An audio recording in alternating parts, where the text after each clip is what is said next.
Hello, नमस्ते, नमस्कार। आप लोग कैसे हैं? उम्मीद हुआ कि आप लोग स्वस्थ होंगे और मस्त होंगे। तो चलिए मैं आज आप लोगों को बताऊंगी कि आपके घरों में दुश्मन छिपे हैं, उनको कैसे पता लगाया जाए।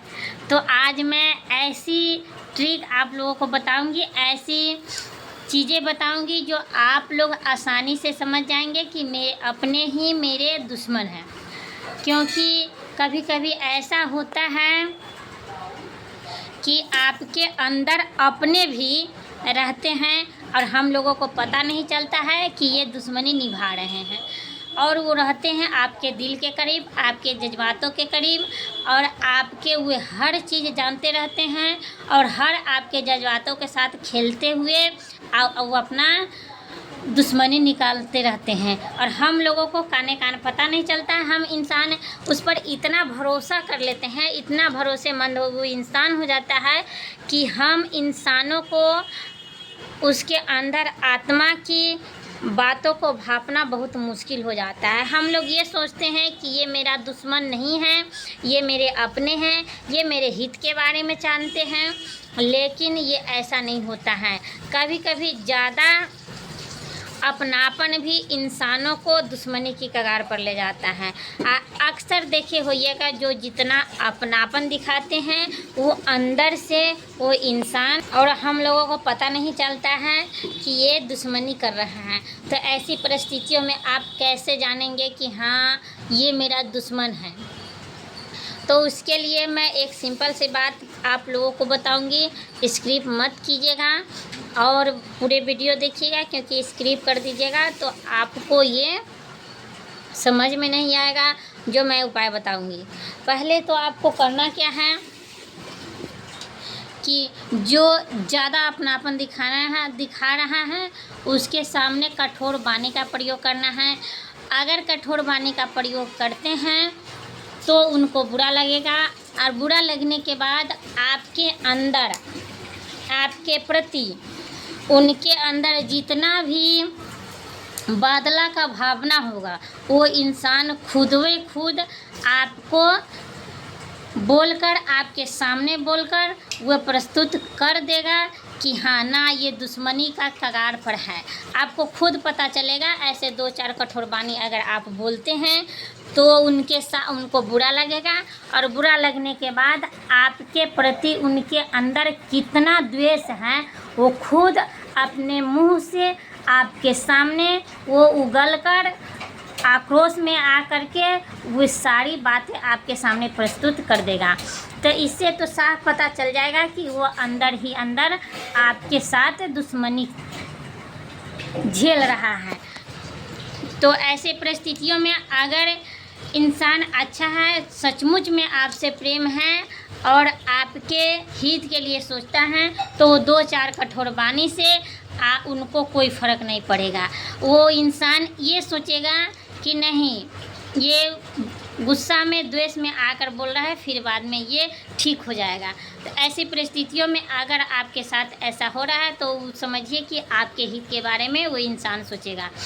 और आप पता कैसे लगाएंगे कि मेरे अंदर घर में जो है उनको बहुत सारी दुश्मन हैं? कोई अपने भी बहन भी होता है, भाई भी होता है, जो अंदर ही अंदर जलता रहता है और आपको पता भी नहीं चलता है कि ये मेरा भाई है, मेरे साथ ऐसा कर नहीं सकता, ये मेरी बहन है, ये मेरे साथ ऐसा कर नहीं सकता है। तो अगर आपके अंदर, घर के अंदरों को दुश्मनी अगर पता करना है तो आपको एक नींबू लेना है। बात को पूरा सुनिएगा, वीडियो स्किप मत कीजिएगा। वीडियो स्किप कीजिएगा तो जो मैं बात बताऊंगी आप उसको सुन नहीं पाइएगा। तो एक नींबू लेना है और 1 गिलास दूध लेना है और 5 लौंग लेना है और 5 काली मिर्च लेना है। आपको सर्वप्रथम लौंग को दूध के अंदर रखना है। अगर दूध के अंदर वो लौंग 5 तैरने लगा तो समझिए कि आपके पास कोई घर का दुश्मन नहीं है। अगर वो लौंग एक भी अंदर गिरकर नीचे रह जाता है तो समझिए घर में एक न एक आपका दुश्मन है। जो अंदर भयानक दुश्मनी झेलने के लिए वो तैयार है और आपके साथ कुछ भी कर सकता है। दूसरा, 5 काली मिर्च लेना है और दूध के अंदर रखना है। जैसे ही दूध के अंदर अगर 5 काली मिर्च रह गया तो समझिए कि आपके घर के ही कोई 5 इंसान है जो आपके साथ दुश्मनी निभा रहा है। तीसरा, आपको नींबू लेना है।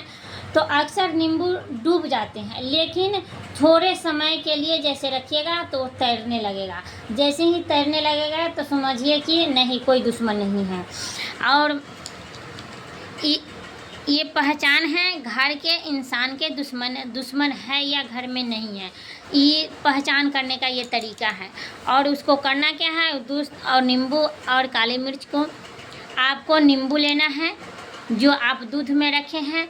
उस नींबू को अंदर 5 गो जो लौंग था, उस लौंग को अंदर उसमें हिला देना है। हिलाने के बाद उसी लौंग के सामने आपको काली मिर्च जो 5 है उसको रख देना है। और रखने के तत्पश्चात जो बचा हुआ गिलास में दूध है, उस दूध को लेना है, उस नींबू को लेना है और चले जाना है शिवलिंग के पास।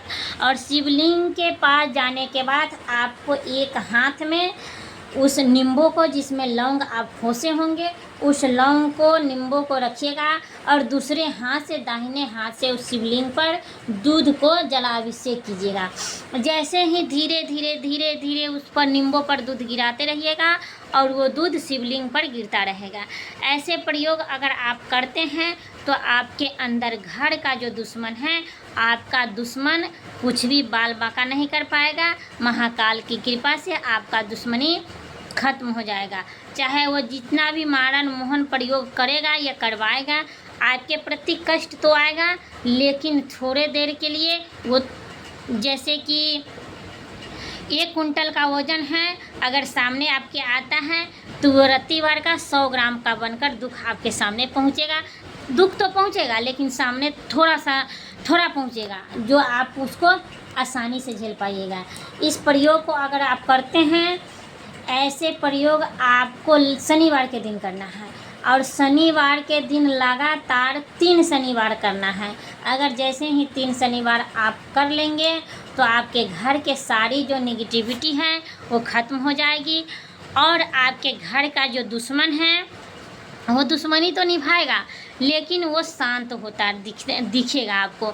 आप उनके परिवर्तनों को आप आसानी से समझ लेंगे कि नहीं, ये या तो इंसान मौन हो जाएगा या आपसे सदा के लिए दूरी बना लेगा, क्योंकि वो जो इंसान होगा आपके घर का, वो दुश्मन के भाव से आपको देखता होगा।